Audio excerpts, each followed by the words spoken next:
This is chapter 6, which is on consciousness. So first, let's define what is consciousness.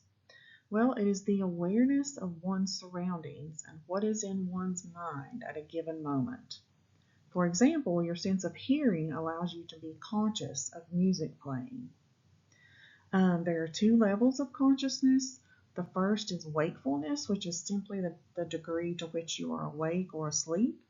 The second is awareness, which is the ability to monitor what's in your environment and your thoughts. I think the diagram on the left is a good way to explain kind of how wakefulness and awareness work together. For example, if you were in a coma or under general anesthesia, you are certainly not awake and you are certainly not aware of what's going on in your surroundings. However, if you're, for example, in a vegetative state, you're awake, so you're not asleep, you're awake, but you have no awareness of your surroundings. So take a look at that diagram. It just, like I said, gives a good representation of wakefulness versus awareness. So paying attention. Paying attention is part of our consciousness. There are several definitions related to paying attention. Initially, the definition of attention is the limited capacity to process information that is under conscious control. So, for example, I intentionally pay attention to my instructor when he or she is speaking. I'm consciously and intentionally paying attention. Selective attention is the ability to focus awareness on specific features in the environment while ignoring others. For example, I'm able to study in a crowded coffee shop. I'm able to specifically focus on my textbook and ignore all the people talking around me. Sustained attention is the ability to maintain focused awareness on a target or an idea. It does have its limits. An example is I focus on the road and other cars while I'm driving. So you can see why it would have limits because you're focusing on two things.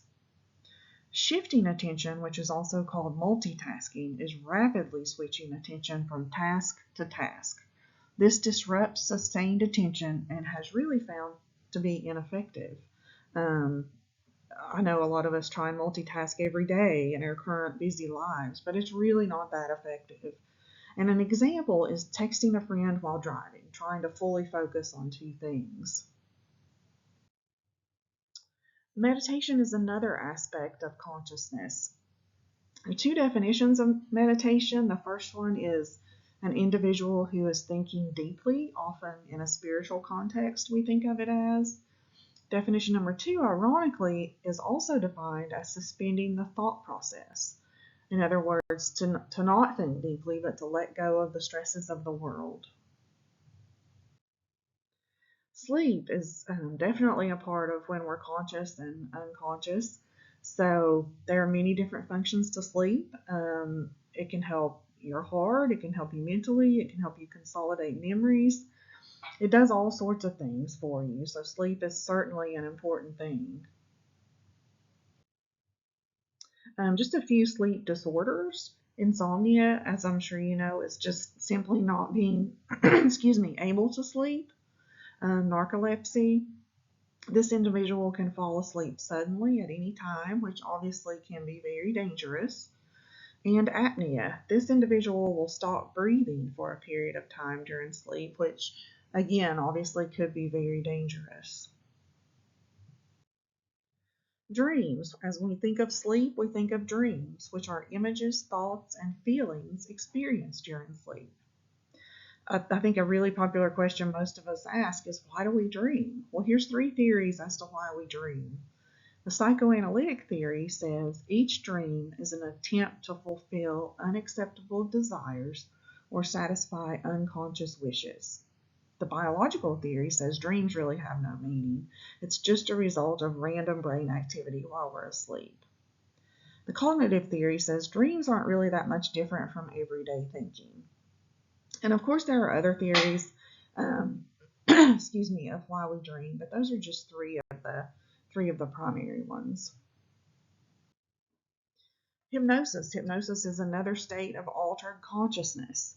The individual is essentially in a trance, It is thought that in order for hypnosis to occur, the individual must want to be hypnotized and also be highly suggestible. So, as you can see from the right, it's not just a stage trick. Hypnotherapy is used for a lot of things: quit smoking, lose weight, to decrease stress, to increase confidence, anxiety, depression. So, there are many things hypnotherapy can be used for.